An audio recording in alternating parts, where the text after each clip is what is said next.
Well, I have to say, I am so pleased to be here. I have waited 10 years to tell this story. I remember after 9/11 when my CIA handler, Richard Fuse, told me that there really wasn't going to be much of a 9/11 investigation. And we were going to try to keep the people calm. That's what he said. We're going to keep them calm. And I said, what do you mean? He said, well, we don't really need them to know everything that we were doing before 9/11. And I said, well, why? What do you think is going to happen when they find out that you didn't tell them the truth? Why don't you just tell them the truth right now? And he said, well, that's not really what they want to do. So I had, I had different ideas. I will tell you straight off the bat that right after 9/11, my CIA handler received a $13 million payoff from the 9/11 investigation that was supposed to be money used for the Iraqi, to secure Iraq's cooperation. And I ended up getting indicted on the Patriot Act. I was the second non-Arab American ever indicted on the Patriot Act after Jose Padilla. And my crime was in opposing terrorism and going to Congress, and I had spoken to the staff of Senator John McCain and Senator Trent Lott, and I had pounded them. I called their chiefs of staff, their legislative directors, and their foreign policy people, and I said, I'm an asset who covered Iraq and Libya at the United Nations, and I have a story to tell, and you need to hear what I have to say. And within 30 days, I am not making this up, this is actually, thanks to the Patriot Act, all of my phone calls to these offices are taped by the FBI, so I can actually prove that they occurred. And I have the dates, I have the actual phone conversations on tape. And within 30 days of those conversations, I woke up to hear the FBI pounding at my door. And I got up out of bed and I looked out the window, and there are men in flak jackets in my porch. And I opened the door, and they come into my house, and they're like, Ms. Susan, and the FBI agent is shaking. He's shaking. And he said, you are Susan Lindauer, you are hereby notified, you are under arrest on the Patriot Act. And I said, what? You have the right to remain silent, anything you say, et cetera, et cetera. He read me my Miranda rights, and I was just like, what are you talking about? I'm making coffee. You know, I'm not a bank robber, I'm not a drug dealer, I'm not a murderer. I haven't broken any laws that I can think of, and I have no idea what you say that I've done. He said, well, your attorney will explain it to you later on. Okay? Okay. That began a 5-year indictment, 5-year nightmare on the Patriot Act. I was never taken to trial. In 5 years, I was allowed 1 morning of testimony with 2 witnesses. The 2 witnesses were a former chief of staff for a congressional member of Congress, and my old friend Park Godfrey, who verified the 9/11 warnings that I'm going to talk about tonight. And I'm going to tell you, and then I'm going to let you guys ask a lot of questions, and I know you're going to have a lot of questions. I'm going to do my best to answer as honestly as I can. I do not have all the answers, but I will tell you up front that I believe there was both the hijackings, and that does not mean that I'm right and you're wrong. I believe there were both hijackings and a controlled demolition scenario, and I'll explain to you how the whole thing fits together. And you may disagree, and that's okay if you disagree with me. But I can tell you, but when you hear what I have to say, you'll understand why I've reached this conclusion. So I believe both of them happened, okay? And it's also very important for you to know that as the 10-year anniversary of 9/11 comes up, no offense, but you guys have no idea what actually happened. This is like the lies are so much bigger than what you know. And it's so much deeper, and it's so much more tragic once you have the truth. So on that note, let me just take you to, I'm actually going to start, I'm going to move you a little bit ahead to remember when George Bush they were counting the votes in Florida. Okay? I'm going to take you back to November of 2000. They had not yet declared that George Bush had won the election. I was having meetings with the full knowledge and permission of the CIA with Iraq's ambassador to the United Nations on resuming the weapons inspections. It is very important for you to understand that this story with the 9/11 also ties in deeply to what happened with Iraq. And contrary to everything you were told, the Iraqis were not resistant to weapons inspections. They had a comprehensive agenda. The CIA had already a comprehensive agenda for resolving the entire conflict without war at all.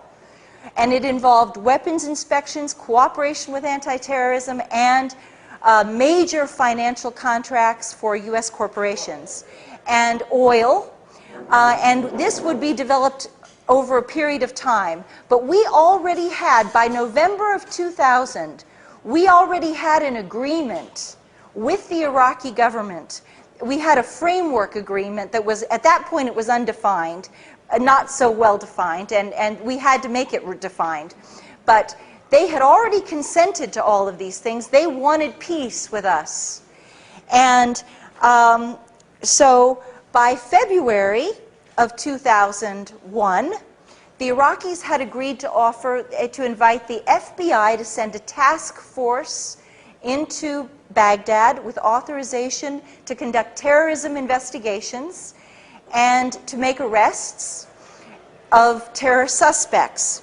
This is very important for you to understand. So this is like the background of what you have to know.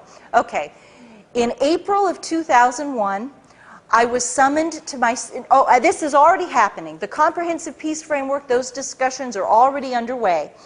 And I am, at this point, the chief asset covering the Iraqi embassy and the Libya house, both of them, I do both of them, and Yemen and Syria and Egypt and Malaysia. But Iraq and Libya are my primary countries. And so I'm a back channel, which means that the U.S. government gives me messages to give the Iraqis, and then the Iraqis give me messages to give to Washington. So I know everything. Every single conversation is going through me. And I can tell you that in April of 2001, I was summoned to my CIA handler, Dr. Richard Fuse, and he said he had a message for me to deliver to New York at the earliest possible convenience.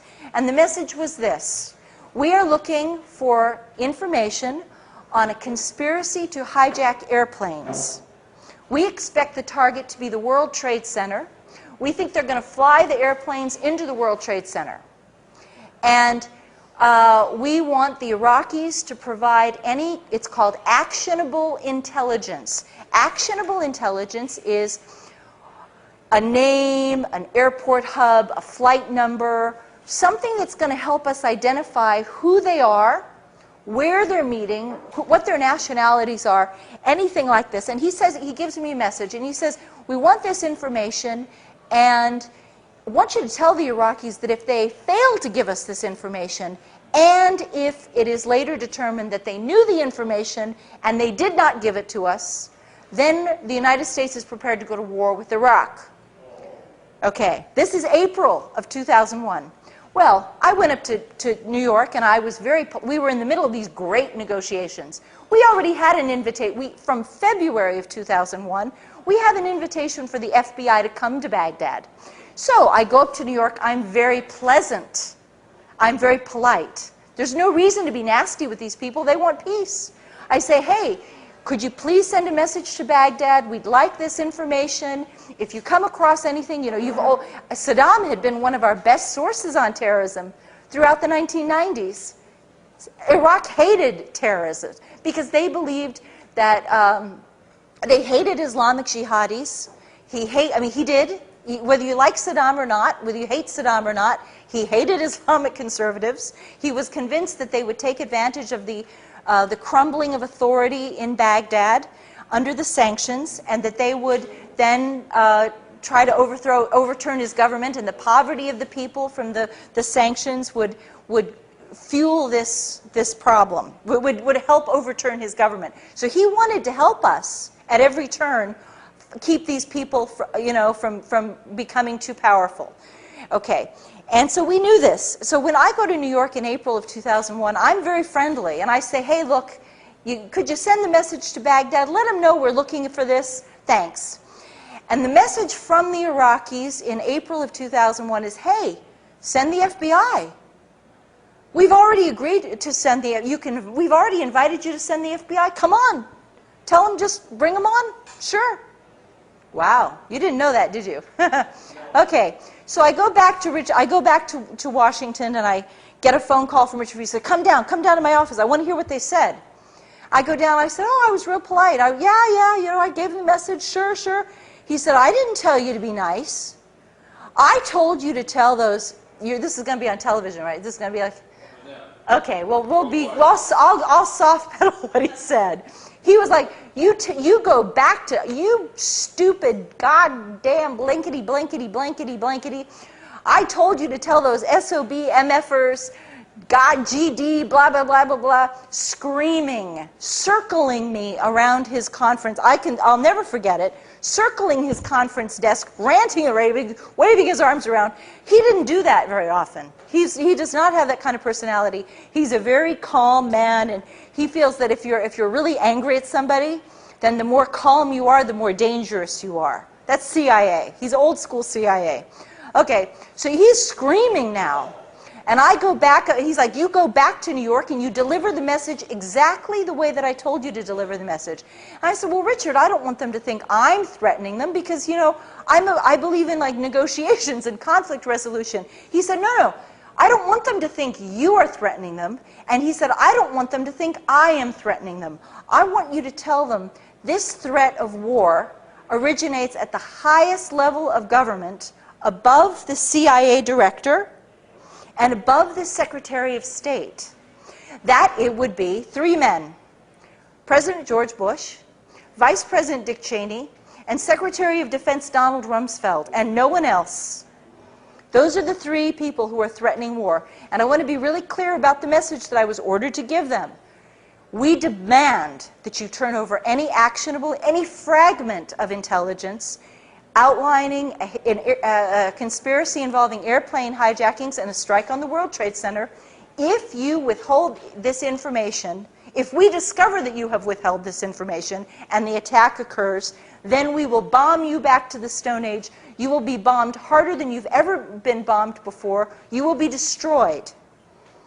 You've never been hit the way we're going to hit you now. Okay, so I went up and I delivered that message. This is May of 2001. In June and July, practically every single week, my CIA handler, Dr. Richard Fuse, and I talked about 9/11. And it was very clear that the intelligence community was being prepped for 2 things. 1, to expect airplane hijackings. Now, I have to be honest with you, because I know a lot of you are interested in the controlled demolition. They prepped us to expect the airplane hijackings. They told us about it. Like my CIA handler demanded that Iraq had to give us this, and they insisted that if it happened, there would be dire consequences. Now, what you're going to see in my book, and we have more copies of my book outside. We've got more here too. There was something else going on that summer that was really beautiful. This peace framework that we had been working on was magnificent. It was turning out just glorious for a peace dividend. The Iraqis were now offering the weapons inspections, which of course the United States had very rigorous standards for the weapons inspections.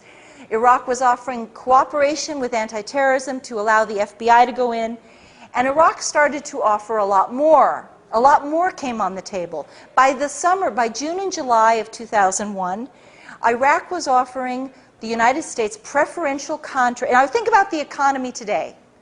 Preferential contracts for the United States corporations on telecommunications, healthcare, hospital equipment, pharmaceuticals, transportation.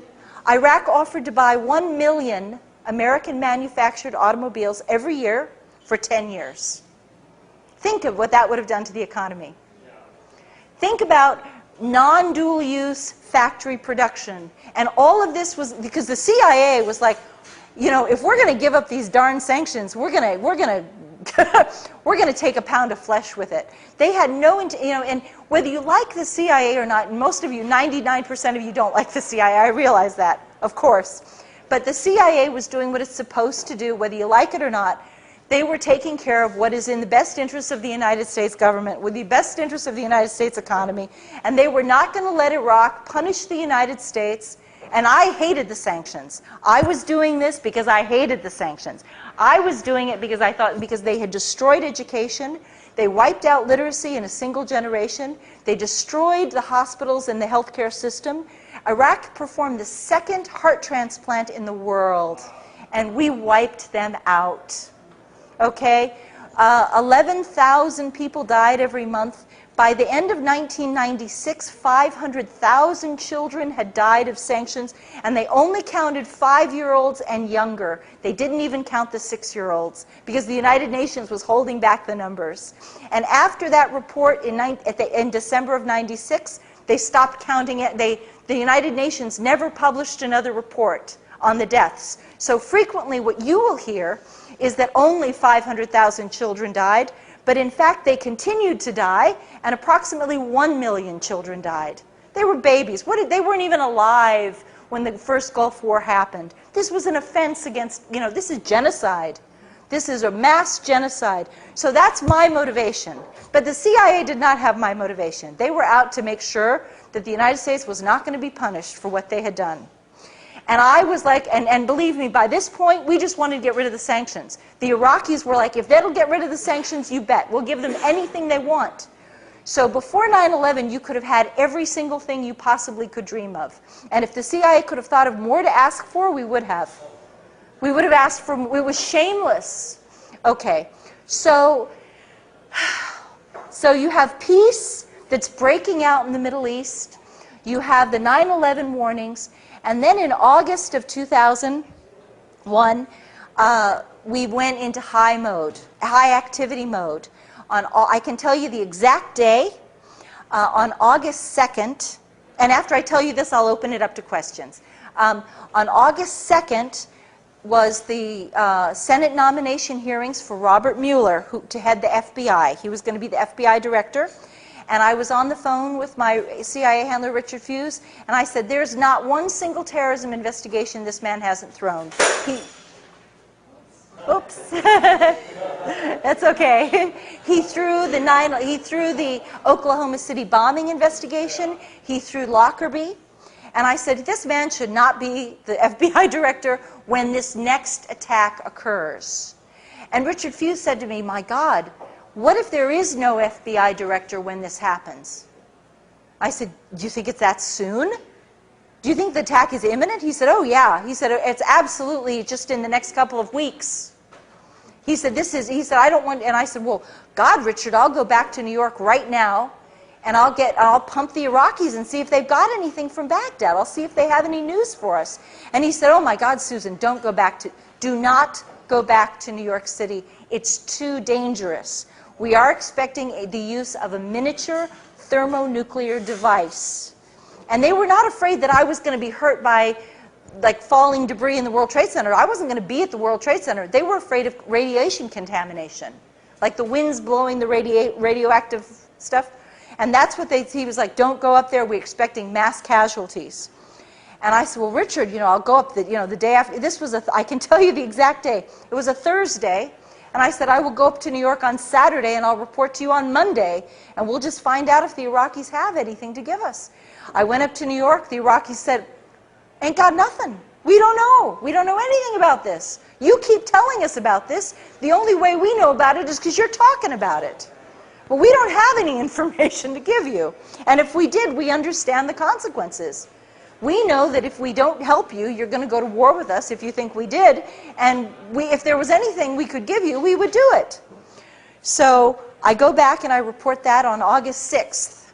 On August 6th, there is a memo to the president telling him that this is a high security threat, that it is an emergency level, that it's imminent.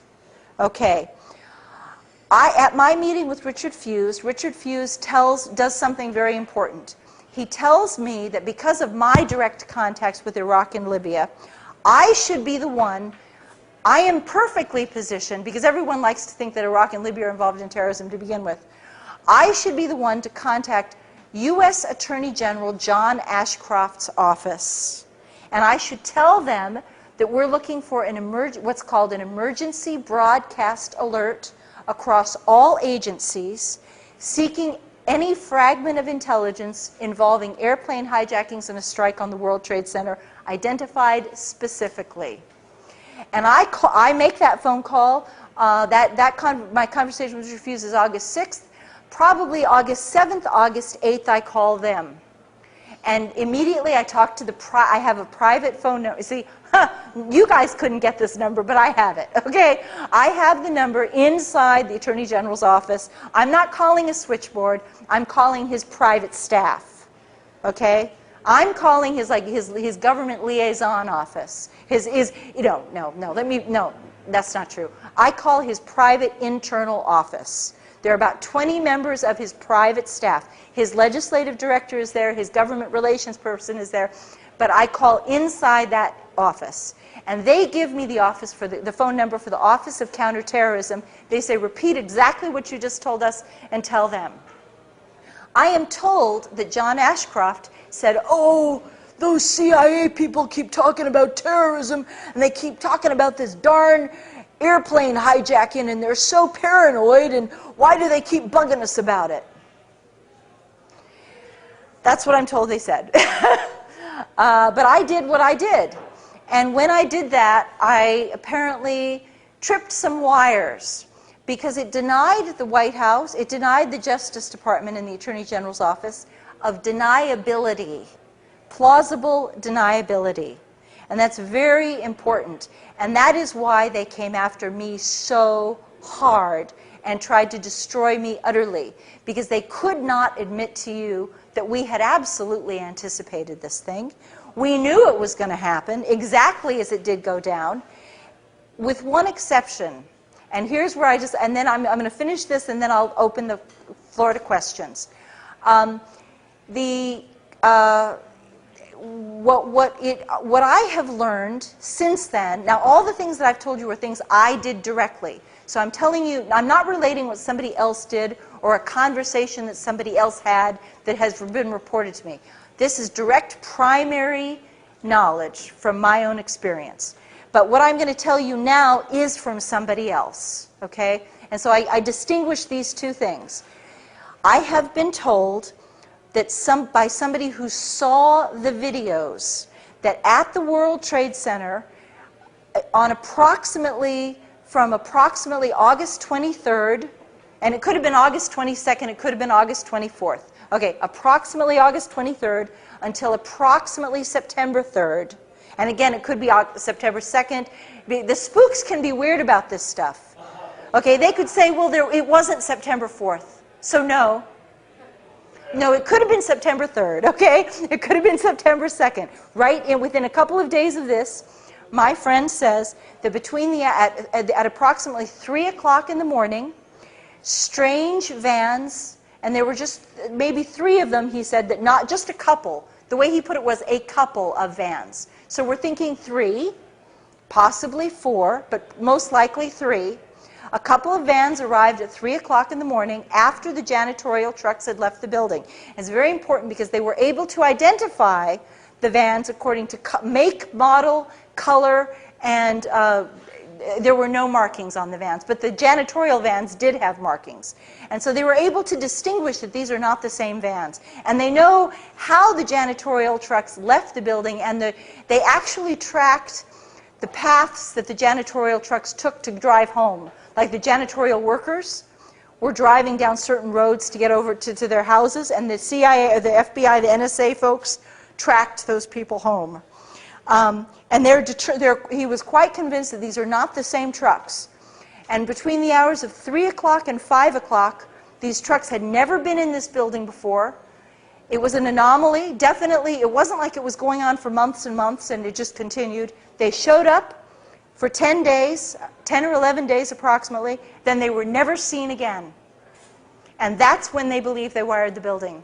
And they do believe, and my friend told me absolutely it was a thermate bomb. A thermite bomb with, it was a thermite bomb with potential sulfur in it. The sulfur makes it, the important thing about a thermite bomb is it is an extraordinary heat-reducing bomb. Okay, it takes steel and it creates molten steel.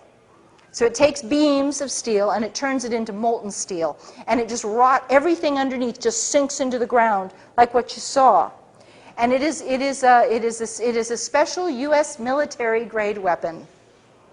Okay, it is a military-grade weapon. It's not something you could make ever in your kitchen or your garage or your living room. It is impossible for you to do this.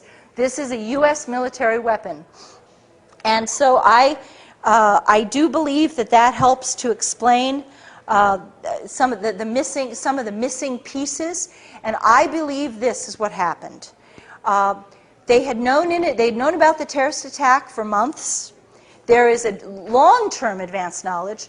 Assets are being watched. The so-called terrorists, whether you want to think of them as whether they're real, Mohammed Atta was an asset trained by the United States government, supervised by the United States government. And I can assure you that assets, and I'm speaking directly from my own personal experience, assets are heavily controlled individuals. I was never dealing with Iraq and Libya without somebody paying extremely close attention to me at every stage, and my phones were tapped. I mean, at some point they had wired my house. When they had the handover of the 2 Libyan men, I went down to my basement the same day that they handed over the men, and my ceiling of my basement had been torn out, and there were cable wires dangling from the ceiling, about a dozen cable wires. And I had a contractor come over to my house, and he said, "Wow, somebody really put a kick-ass stereo system in your house. That's amazing." He said, you have these wires going to every single room of your house, even in your bathroom. And I was like, ew, But yeah, but he was like, he said it's everywhere. He said, you must have like a stereo system that just, rocks in this house. So anyway, but the point is that assets, there's no way that these assets could have functioned without everyone knowing every single detail of what they were doing. There's no way they could have hidden. They could not have disguised their actions from their handlers. Even if they tried to disguise it, it wouldn't work. Believe me, it wouldn't work. No, it's impossible. Impossible. And so it's more likely that they were using Mohammed Atta to guide the conspiracy, to track the conspiracy, and then they discovered that they were bozo pilots, they were clowns, they weren't any good at this flying stuff, and now they had an agenda.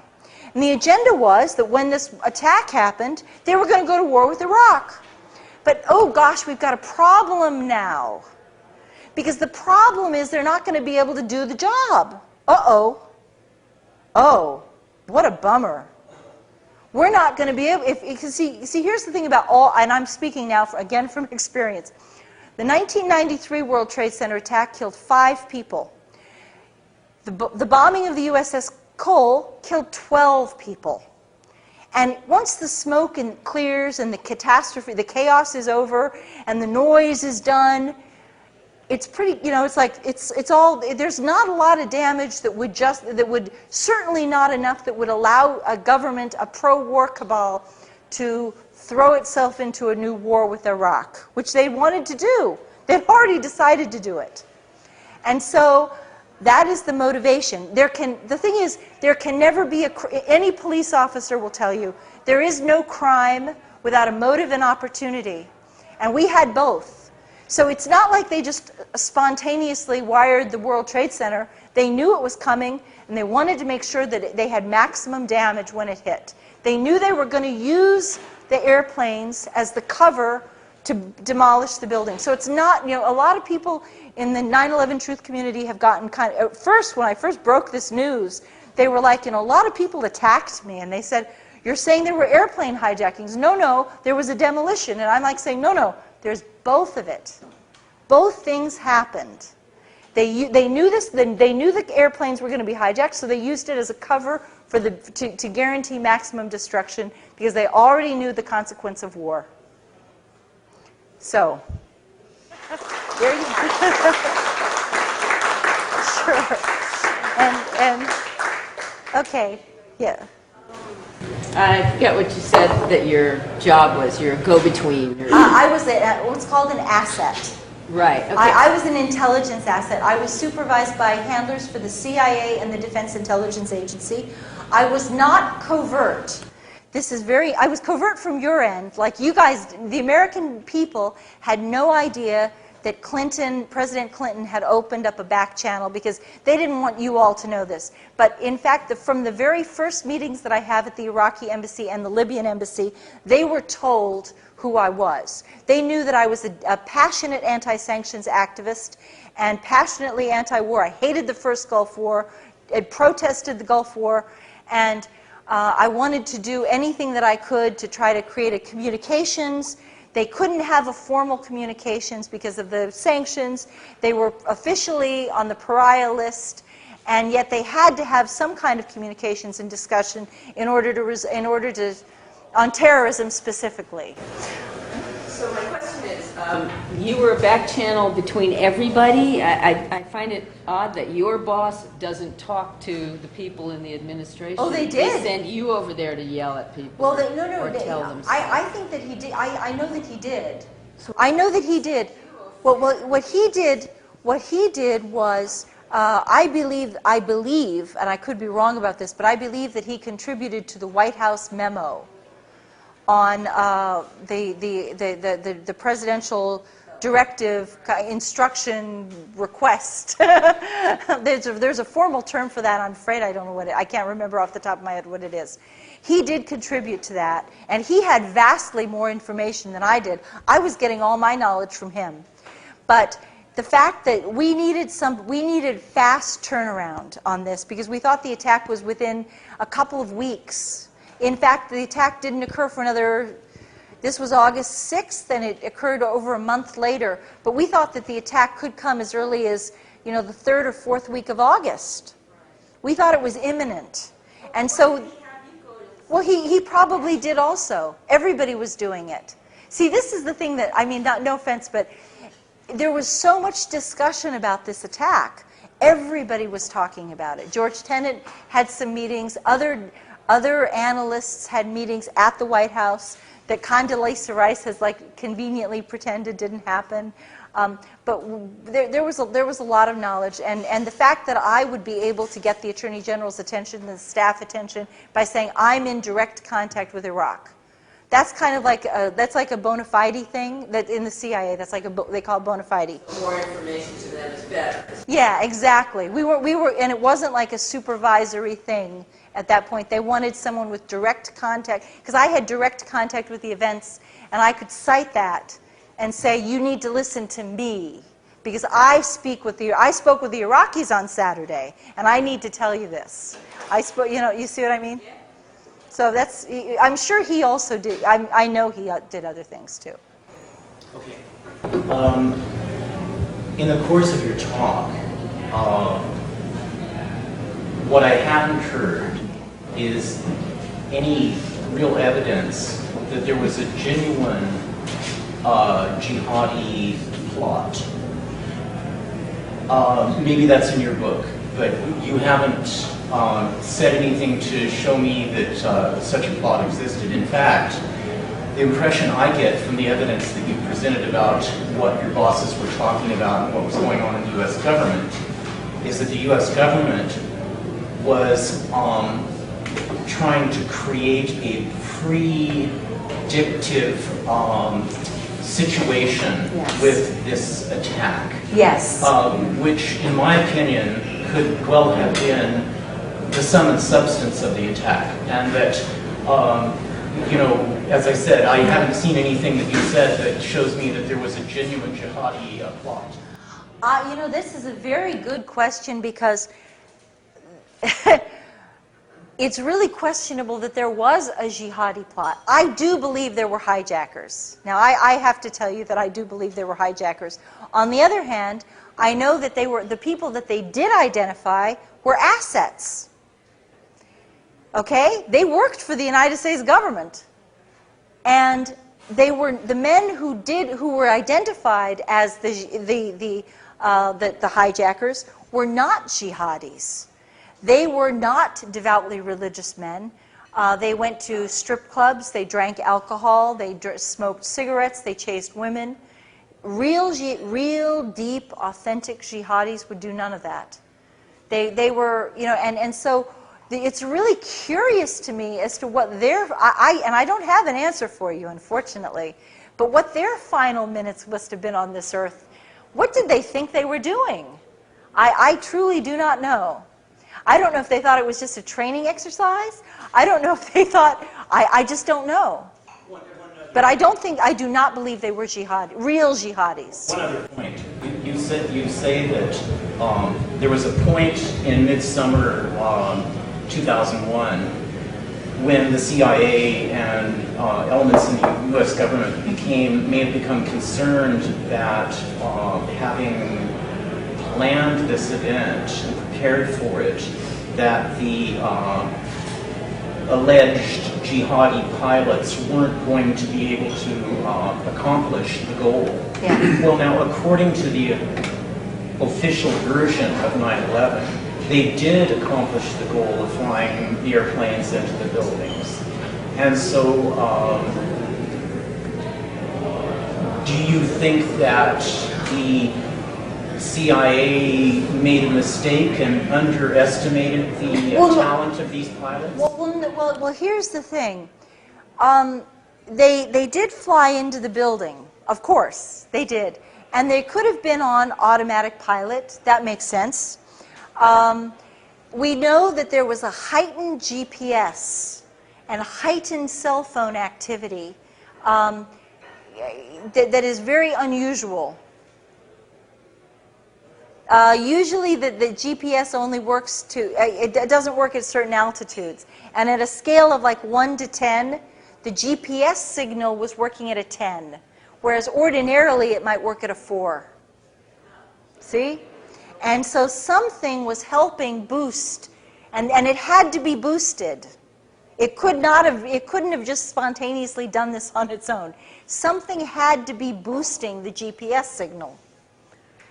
And it's just a matter of scientific requirement that it had to be boosted, and it was. The cell phone was the same thing. Some people have tried to say that the cell phone conversations did not happen. I do believe they did happen. I do believe that people got through to their spouses. But again, you see that it had to be there had to be some technological boost for it to be done. And I think that the hijackers got a lot of help. They got a lot of help. My general view is sort of what I'm asking is, that's what I thought actually happened, was it was both, the planes and the demolition bomb. Yeah. But without a lot of information, that's just what seemed to make sense. If you consider problems I'm having, if you consider books like Russ Baker's Family Secrets, Yeah. Yes. Andy Jacobson's Area 51 that just came out recently, and the last one I just read was Naomi Wolf's The End of America. Yes. And Good. Yeah. well, I mean, it's just so relevant. So, how can you expect us, knowing the corruption of moral character, is what I believe what it is. I think fundamentally where we're at is a spiritual crisis, in essence, the big picture. Yeah. And so I'm sort of interested in you in part of that, because I'm sure there are people that are dedicated in the CIA that are very trustworthy. Well, I'm trustworthy in the sense that their motivations are clear. But I think overall, considering all the torture and the long history that it's had, and you can't believe anything. Basically, you can't. You just don't know. There's so much spin with it. Yeah. And I'm not saying there's not dedicated individuals. I think there are. Sure. I don't think everybody's black and white. Sure. So, what I'd like to get from you in part is first of all, your picture of the big overall, what's the primary motivation of the war, but who, I mean, what is the big picture? Who are the big honchos at the top that are directing? Well, I'd like to answer this on a couple of levels. First of all, the CIA has a long track record of doing false flag operations on itself. And one of the reasons that I may be more trustworthy is that I was an asset, not a CIA director. My CIA handler received $13 million tax-free. Didn't even have to pay $1 in taxes. Is that not the sweetest thing you've ever heard in your life? From the 9/11 investigation of emergency appropriations that were intended for the Iraq to secure Iraq's cooperation. And he took the money, and you've never heard him speak. And when I was under indictment, my own CIA handler refused to speak to my attorneys for 5 years. If he had spoken to my attorneys at any time at all, we could have ended my indictment entirely. But the other thing is that the reason you should trust me is because I paid for this. I was locked up in prison on a military base for a year, and I was held under indictment for 5 years. And the government was so, if you do a little research on my story, you'll find the government was so threatened by what I was going to say that they actually argued this is like a record. There's a history of this. You can confirm this. They wanted to forcibly drug me with Haldol, Ativan, and Prozac, which would have chemically lobotomized me, because they said that I was, they admitted that I was not hallucinating. I do not suffer depression. For those of you who do suffer depression, sorry, but I don't. I don't have mood disturbances. They said I had good eye contact. I was cooperative, smiling. They could not identify anything wrong with me except that I argued that my defense was I had worked in anti-terrorism for 9 years, and I warned about 9/11, and my team warned about 9/11. And they were like, they tried to detain me up to 10 years. They actually petitioned the court for the right, on the Patriot Act, for the right to detain me up to 10 years in prison with no trial and no hearing. Imagine that. The government is arguing that we don't have to give this woman a hearing. We can just lock her up indefinitely. And I was the test case on this, and it was horrible. And they wanted to lock me up and forcibly drug me at the same time so that I would be so destroyed. They told the judge that they had no idea how long my cure was going to take, but they wanted it. Why weren't you drugged? The judge in my case was Michael Mukasey. Michael Mukasey later became U.S. Attorney General, and I fought so hard, and my beloved companion, sweet, wonderful Jay Fields, who died of cancer, unfortunately, never lived to see me exonerated. He fought in the blogs, and he fought on alternative radio, because the corporate media refused to cover my story. They didn't want to tell you what was going on. They said that they implied very strongly that I was a religious maniac.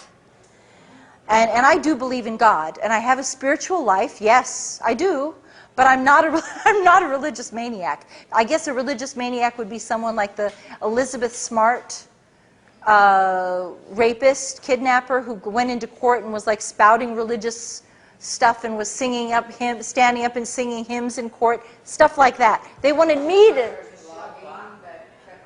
Yeah, it was, and when they realized that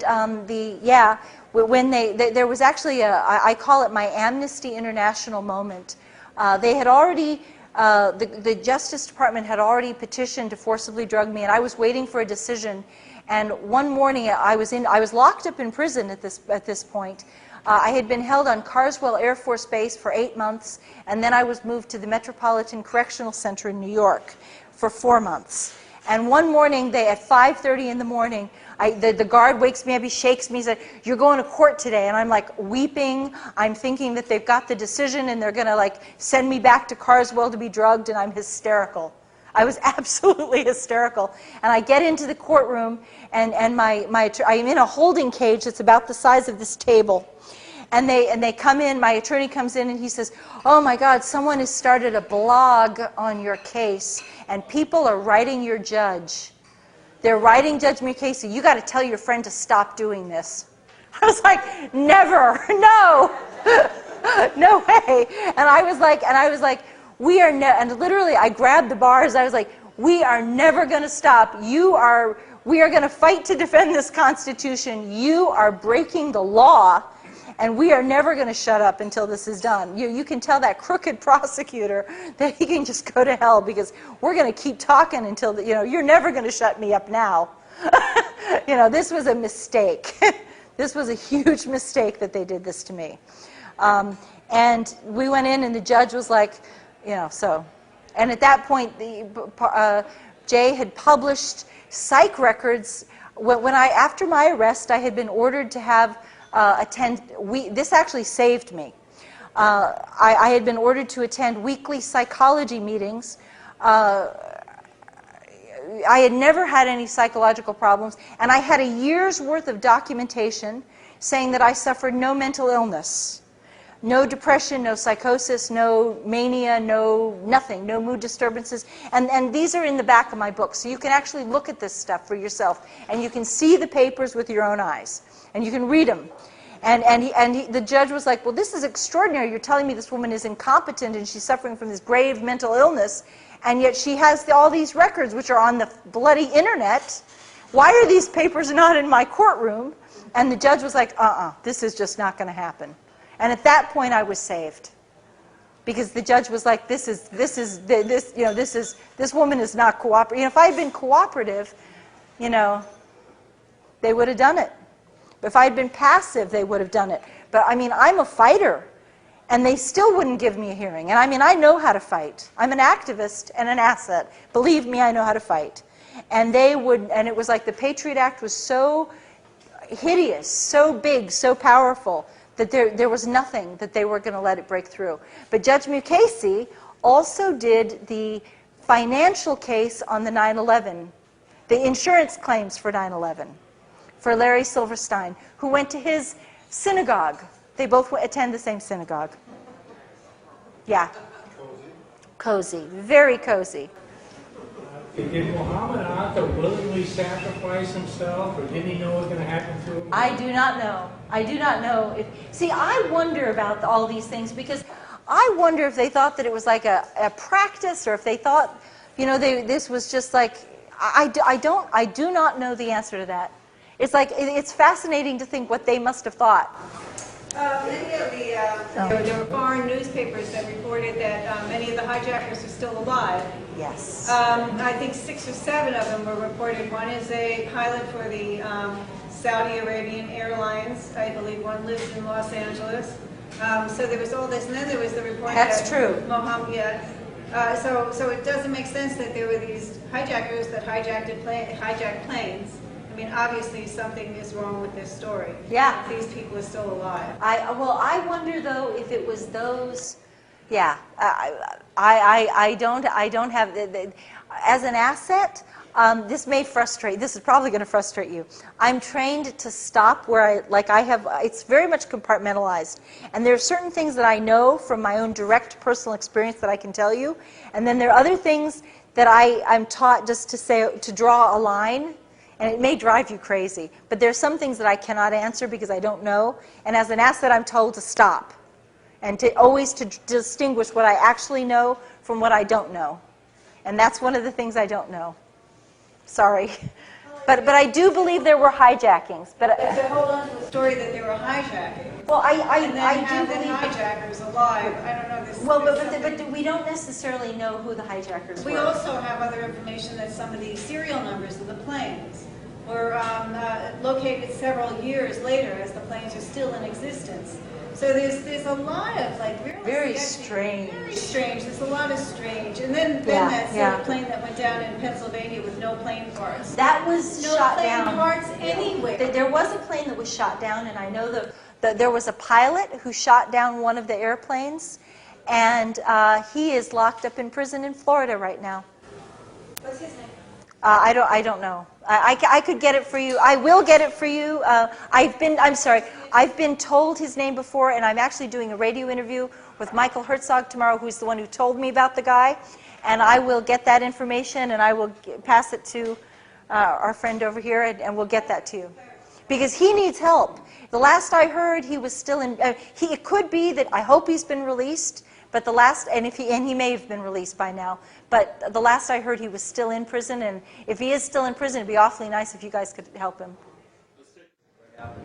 Who's to gain, who's to lose? You know what I'm Well, I believe, I mean, the tragedy was that it was so, before 9/11 ever happened, they already knew about this peace framework.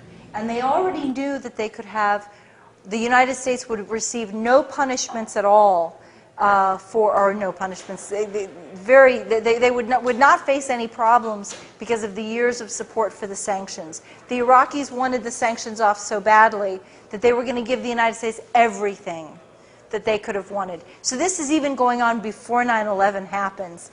And they were going to give them, 1 million American-made automobiles every year, telecommunications, that would be satellites, phone, TV, the CIA could have been, snooping through all the Middle East phone conversations. It was crazy what they lost. Healthcare, hospital equipment, pharmaceuticals, just on and on, just amazing things. Oil. Yeah, they could have had everything, even oil. And the only group that wasn't going to benefit was the military-industrial complex. Because this would have been peace. This would have been a very prosperous peace. Believe me, the CIA was driving a hard bargain. Anything that we could think to add, and I have to say, again, I'm anti-sanctions, so I know that a lot of people would say, well, that's not fair to do to the Iraqis, and I agree with you. I agree with you. But it was what the CIA wanted, and they were going to have every single thing that they could think to get.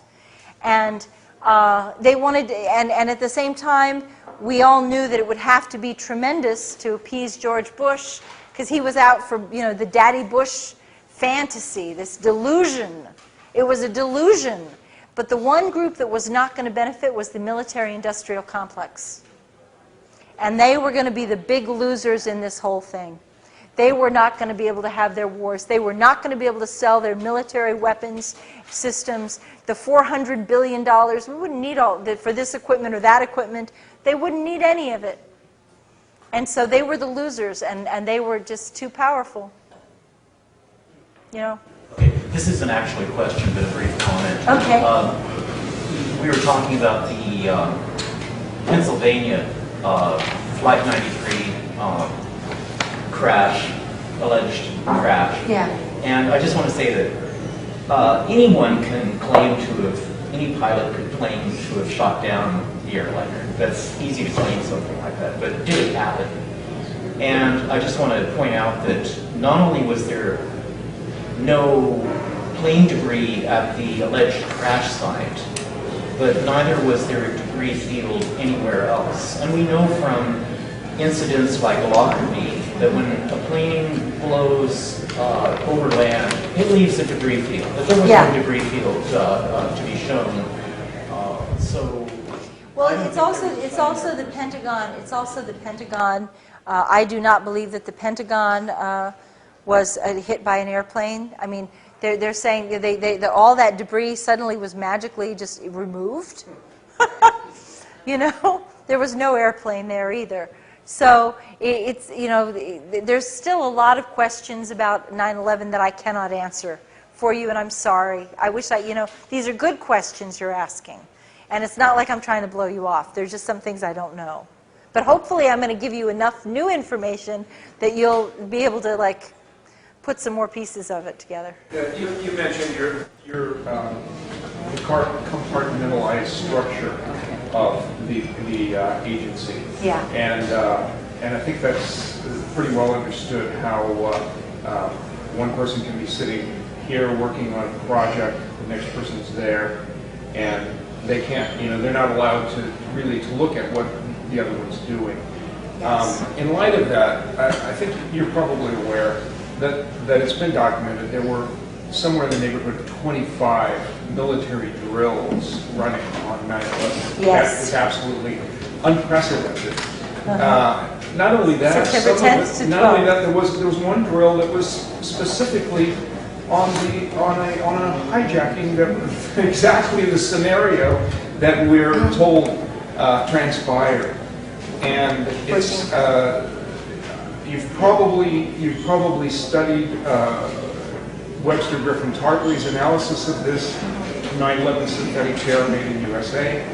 How he breaks this down very convincingly, I believe, that the operation was conduited through the drills, and certain people were doing certain things, and probably likely didn't even know that they were involved in an operation this big.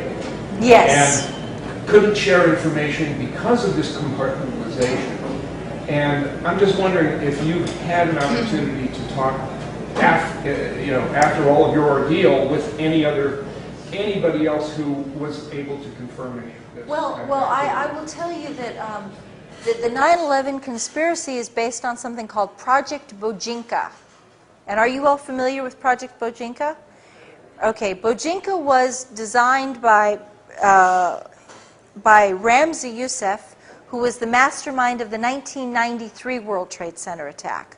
And he conceived that in his grand scheme, 11 airplanes would be hijacked and would strike different targets all over the United States. The World Trade Center would be one, and then they would hit the White House, they'd hit the Justice Department, they'd also hit like Chicago, they'd hit Los Angeles, and throughout the whole country there'd be strikes.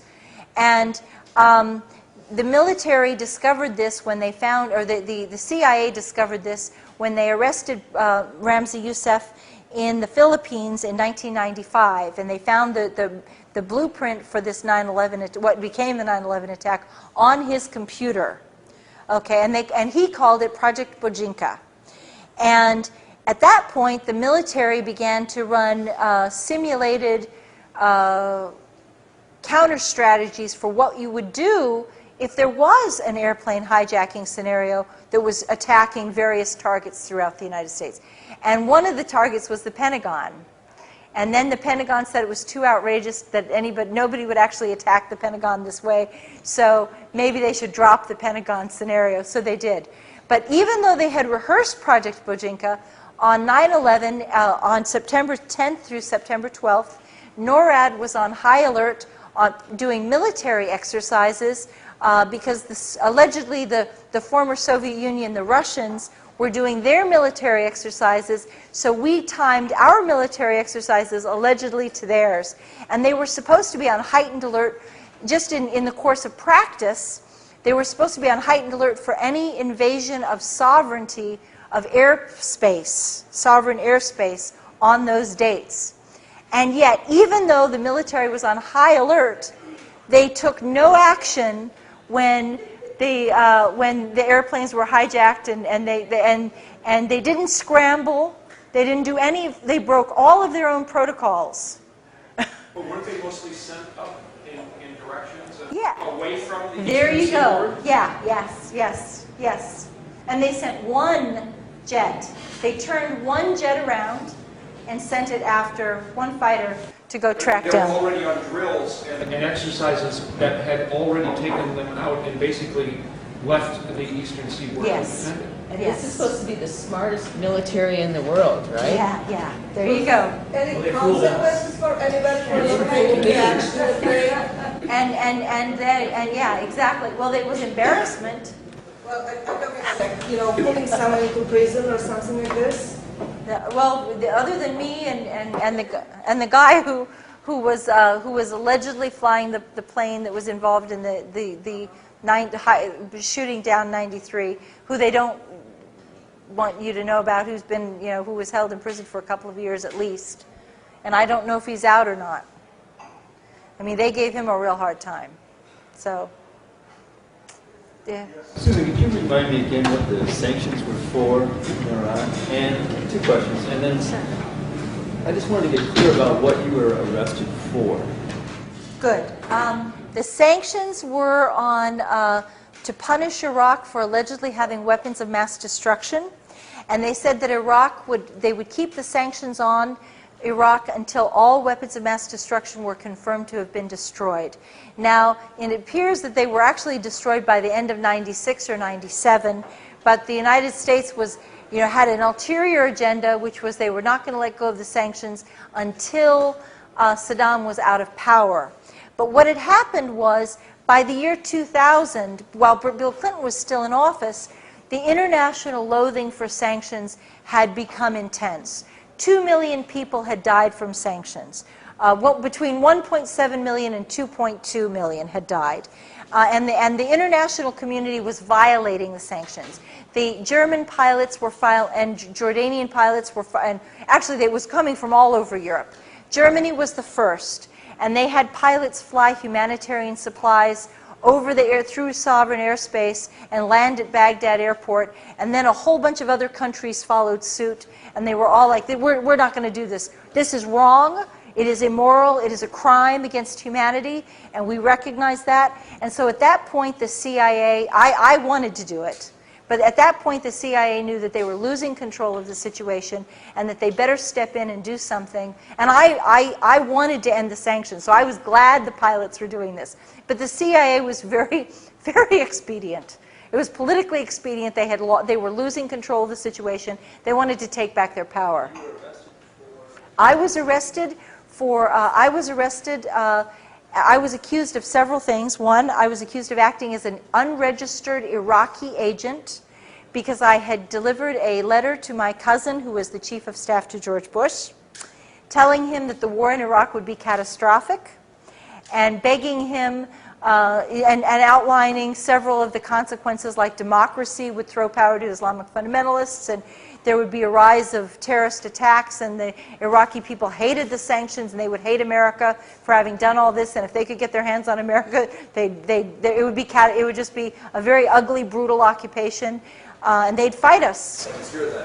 That was my letter. I went to jail for that. And they also accused me of they called it unlawful financial transactions.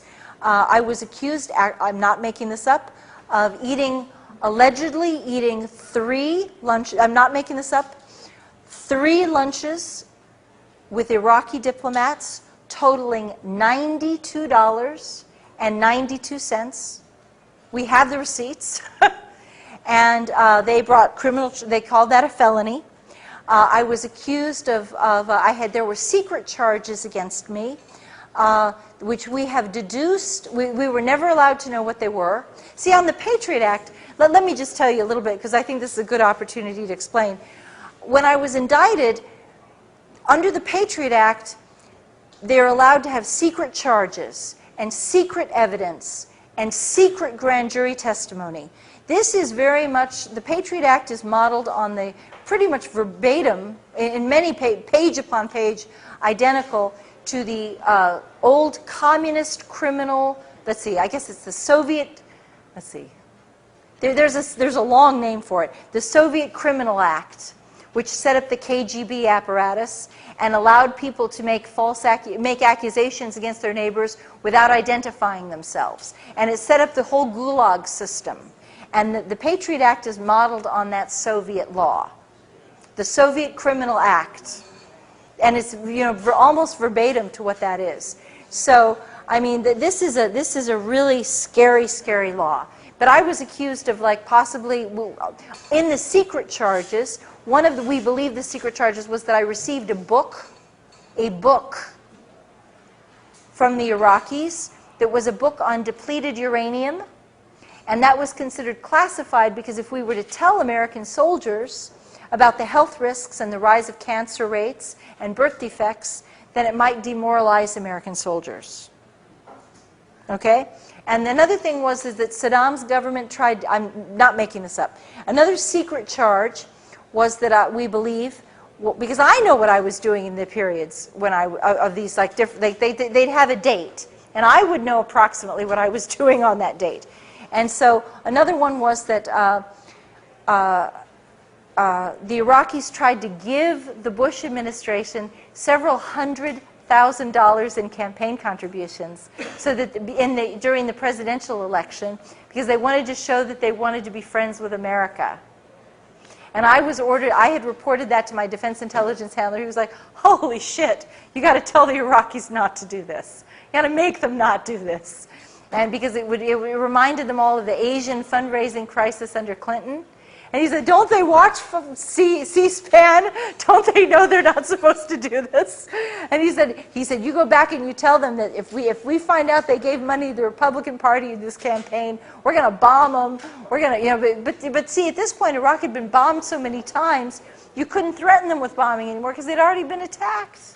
How are you going to impress on people who, oh, you're going to bomb us again? Okay, sure, so. They rewind to earlier in the talk. 20 minutes. But I just wanted to know how you knew that Mohammed Atta was a CIA asset. That's been very well established. They've admitted that he was a CIA asset. So could you send me to like a reference or something so I might be able to verify that? Can you find something? I will find a reference for you and give it to these guys and yeah, sure. I'll get you some references on that. But it has been verified that he was. And he received some military training too. Sorry. So, I look on the audience here. We're pretty old. Do you go to I'm sorry. No, that's okay. I'm sorry. Do you go to universities or high schools, or because young people can steer things up, and do some major changes, Do you do that, or they say no, you cannot? Well, actually, I've really just started doing this because my book came out just 6 months ago. And so I've done a lot of radio, and I've done a lot of blogging, and which is more youth, I guess, more younger. I don't know if that's not fair. That's not really fair to say that it's younger people. But I do a lot of radio and a lot of people, a lot of new media stuff. How about college campuses? Yeah. I would love to do that. I would love to do that. If I can this is really my first kind of book tour. So, but I would love to go to college campuses. I'm just kind of figuring out how to do it. Because part of the problem is the corporate media will not cover my story at all. Even when I was locked up in prison, one of my favorite stories, I know you guys all love Amy Goodman, but Amy Goodman told Amy Goodman, oh, okay. Yeah, well, you gotta hear what she did to me. When I was locked up, my boyfriend called her and talked to her producers and said, please, Susan is the cousin of the chief of staff to the president. She covered the Iraqi embassy. She warned about 9/11. She's locked up on a military base on the Patriot Act, and they're refusing to give her a hearing. And she was the chief asset covering Iraqi pre-war intelligence. The government is saying that she's incompetent, and they're saying that that assets were incompetent, and yet she's accused, and he gave her the letter, the Andy Card letter, and said, she wrote this letter, and she turned out it was right on all fronts, and couldn't you please interview her? Couldn't you do a story? Please help us. And you know what she did? She said, well, maybe her attorney thinks this is a good strategy. We wouldn't want to upset things for settling the case. She's been told to stay away from the story. Yeah, but she did. She did it herself, and she's to blame for it. And I will tell you, I will never forgive Amy Goodman for that. And my boyfriend was like in tears. He was weeping. I mean, he was a retired Navy guy. And you guys, Navy guys don't, I mean, men, he's like, some men don't cry. He cried. He broke down in tears. And men is hard for some men, not all men, some men cry. I know that, but he did. He was really upset, and he was just like, she won't do this. And he was just like heartbroken. And he was heartbroken for me. And he was just like, and I was locked up in prison at the time, and I'm on the prison phone. What the fuck do you mean Amy Goodman won't do this? How could she not think this is the right story? What did you say to her to make her not do this story? And he was like, I don't know. I told her. I said, did you say this and this and this? And he said, yeah. So. Yeah, I heard you on the Jeff Brent's program last week. Oh, on Libya. On Libya. So that's very similar, isn't it, to what's happening in Iraq? There is no reason for the United States to be invading Libya at all. There is no justification for this. It's ironic because we're fighting Al-Qaeda in Afghanistan and Iraq, and Libya is actually, the Libyan rebels are radical Islamists who are trying to institute Sharia. And whether you like Sharia or whether you like the Islam, whether you like Gaddafi or not, see, this is where it gets you, you're an asset. Whether you like Gaddafi, you may hate him, you may think he's bad, but the facts are that the rebels are Islamic radicals. They do want to institute Sharia, and at least be honest and say it. Because that's what you're going to get. And don't pretend you're somewhere else. Don't pretend these are people who are doing something different than what you say. That is what their goal is. And they don't want democracy. Gaddafi has been in power for 41 years, and I know it's time for change, but he has also had a tremendous track record on women's rights. They do not have to wear the abaya. They are free not to get married if they don't want to. They are free to women are free to get divorces if they want. And when we talk about Sharia, what I mean is that the Libyan rebels want the women to wear the burqa.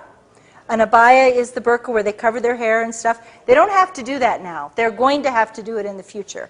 They do not want the women to have the right to reject marriage proposals. Under Gaddafi's government, an imam actually visits the women before a marriage and sits with them privately, which is really unheard of, and makes sure that the women are not being pressured into a marriage. And if the young woman says that she is being pressured, the imam is, under the law of Libya, the imam has to protect the woman from the abuse of the relatives. And so he has to give her a chance to reject the marriage when nobody is there to pressure her to do it. Because this is what happens in Islamic families. Is it NATO facing defeat? Right now there is a counter coup going on in Libya, in Benghazi. And there's all kinds of dramatic stuff that's happening. So Gaddafi's... They all make strikes on each other. Yeah, that's right. That's right. Yeah, that's true. So, but it's still, so. Hasn't Gaddafi been a pretty good ally for the West in recent years? Absolutely. So why is NATO supporting the rebels if they're in favor of Sharia? I don't understand why NATO is supporting. It is very interesting. Gaddafi has Libyan oil costs $1 per barrel to produce, and the United States had preferential contracts already. The United States and France and Britain all had. They could take as much oil as they wanted, and most of the oil does not come to the United States. It does, however, go to Italy and France and Britain. So it's a major source of European oil, and yet what Gaddafi was doing was, Gaddafi also has gold. And I think it's very interesting that we have this major financial crisis, and now we're attacking a country that has both oil and a huge private reserve of gold on its own land, and like 500, I would have to double check this fact, but it's like 500 tons of gold in its bank vaults. 143. I stand corrected. 143 tons of gold, correct? Something like that. And we're trying to take their gold and their oil. And it's so dirty, it's a dirty fight, and it's just... Why would these radical fundamentalists want to let us have the oil and the gold once they win? Well, you should be in Washington. That's the kind of thing that makes sense. But that's what the Americans are choosing to believe, that they're going to have this sweetheart deal. And I am agreeing with you. I think that as soon as they get in, they're going to say, too bad. It's like, and privately, I get emails from some of these, because they know me, that they know that I'm out there. I'm against the rebels. And they do send me, I do get emails that are very nasty emails. And they said, do you really think we'll sell out and give you our gold for free? Do you really think we're going to do that? And I'm like, well, I think that Hillary Clinton thinks you're going to do it. And I think that David Cameron in Britain thinks you're going to do it. And also, I do have documentation that Israel has promised. I actually have an Israeli military document, okay, in Hebrew that I've had translated. And it says that the Israelis are, okay, this is just what it says, that this is a primary document, and I have, it says that Israel will provide financial support to the rebels in exchange for a military base in Libya, in the Green Mountains. And that they call it, the military base will be called 1 by 1. And the Green Mountains is close to where the gold is, which I find very interesting. So. I just have a brief point about. Okay. There's one woman who's had her hand all night. Okay. Sorry. I'm sorry. Please. And I'm a woman. Okay, that's good. Susan, I'm sorry. Whoa. I'm very interested in your constitution, how you're dealing with all of this. I've been really impressed with all the interviews I've heard, and how you seem to be like a really grounded, confident, yet buoyant person. And I don't know, just hearing what you have, like a sense of humor and a sense of irony. I like to think I have that, but how do people go through what you've gone through? Like all, are people we know being called into grand jury, being put into what's that detention called with the communication center detention? That is a very scary And community. Bradley Manning, like when it gets that bad, like how can we be sure that people can still stand up and talk like you are today? Well, I'll tell you, when I was locked up in Carswell, I cried every day. And not when I first went in. I was there when I first went in, I was told it was going to be 4 months and then I'd be released. And the first 4 months, I was okay. Because I was like, I'm going to get out of this, and I'm going to tell, and boy, am I going to have a story to tell, and they're not going to shut me up. But when they refused to release me, and I realized that I was not going home, and at that point they dropped the bomb on me that they were trying to hold me indefinitely. And only when I thought I was going to be held indefinitely. And then that continued for another 8 months.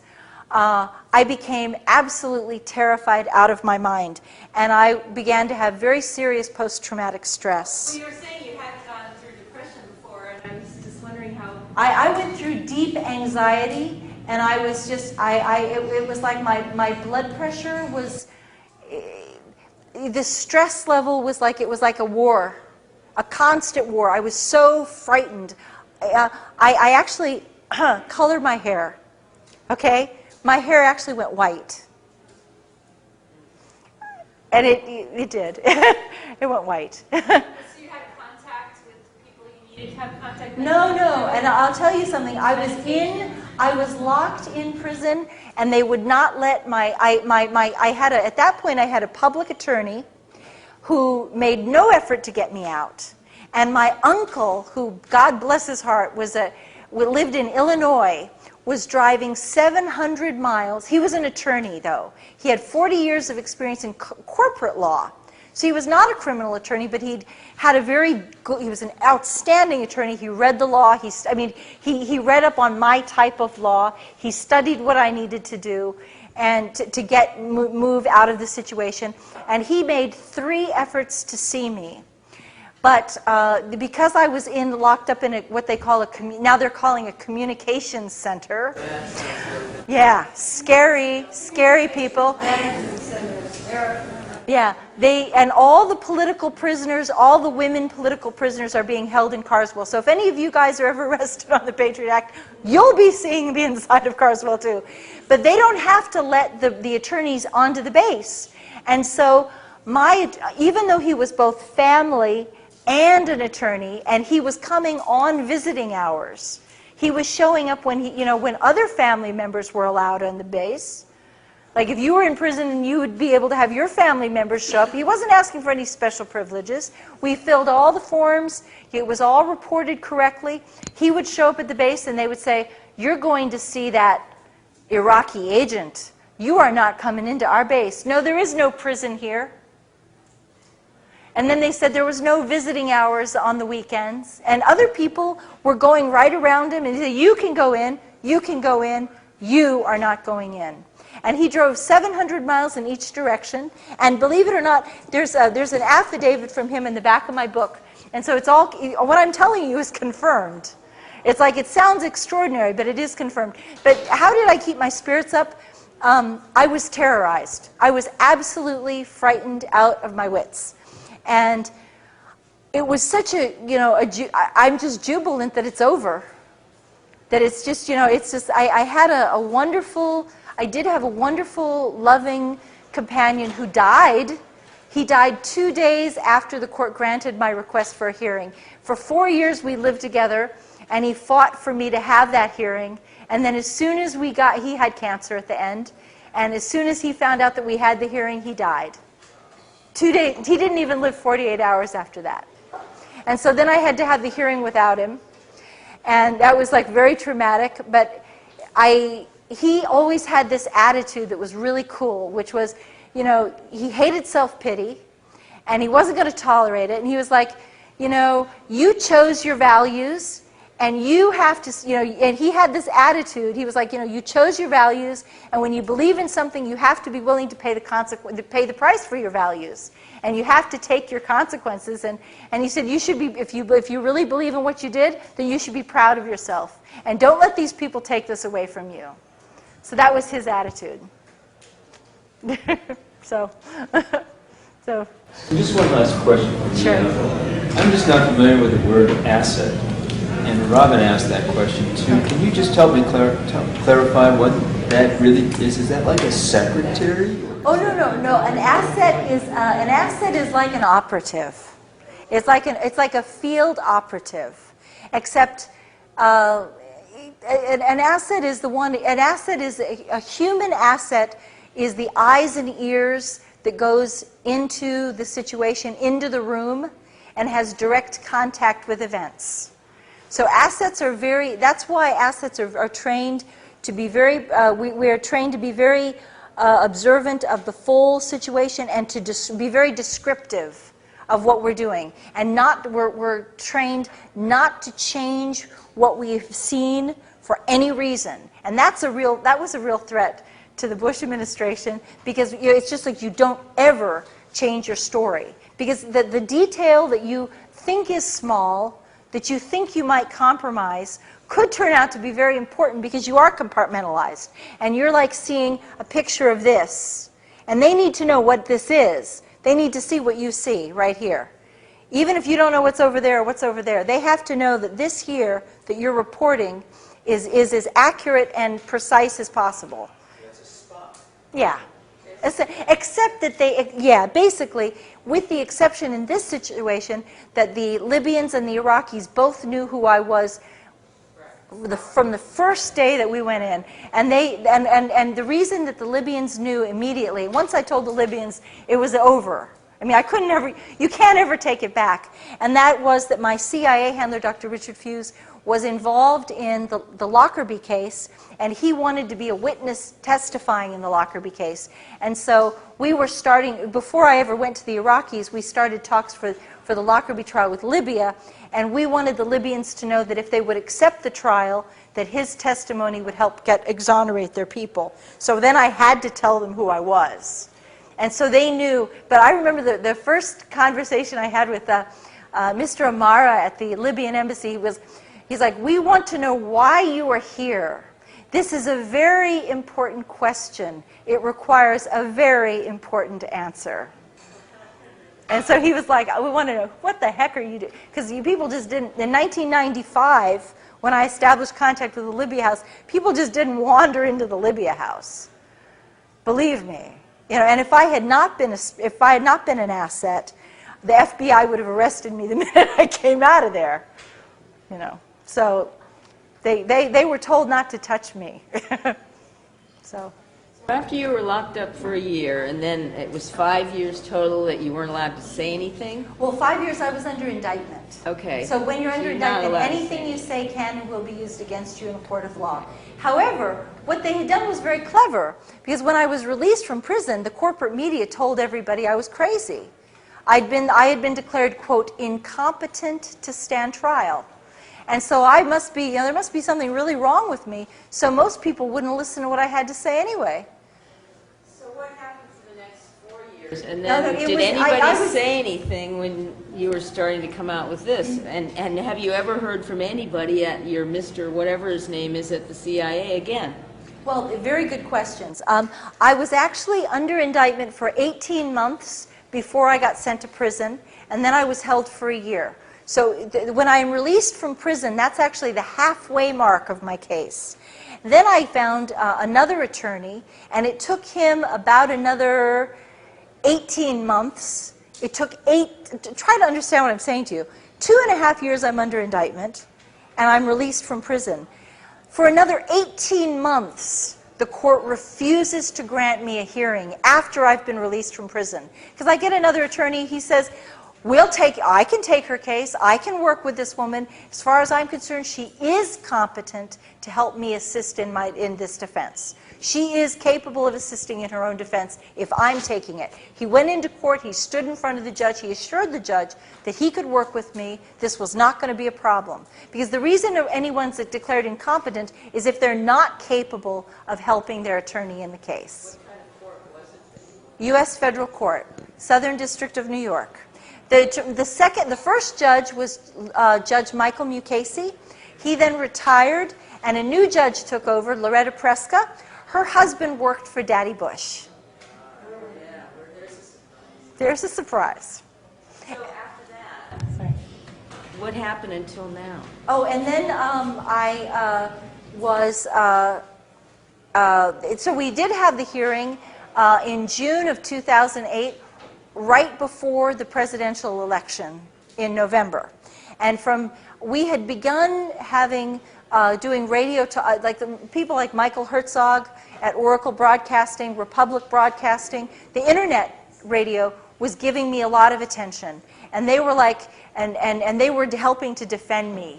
And when we had my witness testified in court about the 9/11 warnings, then it exploded out more. But again, you know, the most people, yeah, but on the internet, people who pay attention to the internet do know this story. And then they began to talk about it a lot more. But then my case continued another year. And my CIA handler, I'm told, has said that he's very sorry for he thinks it's really a shame what they did to me. He feels sorry for me. He does not feel sorry for what he did, but he says that I'm very sorry that they screwed Susan. But he didn't give me any money for my legal defense. Did you hear anything from anybody about the book? Oh, when I do radio interviews, there are funny things that happen, like my phone will cut out, and it'll just go dead. Like I make sure that I have my batteries charged and all this stuff, and the phone will just drop out, and just the battery will just disappear.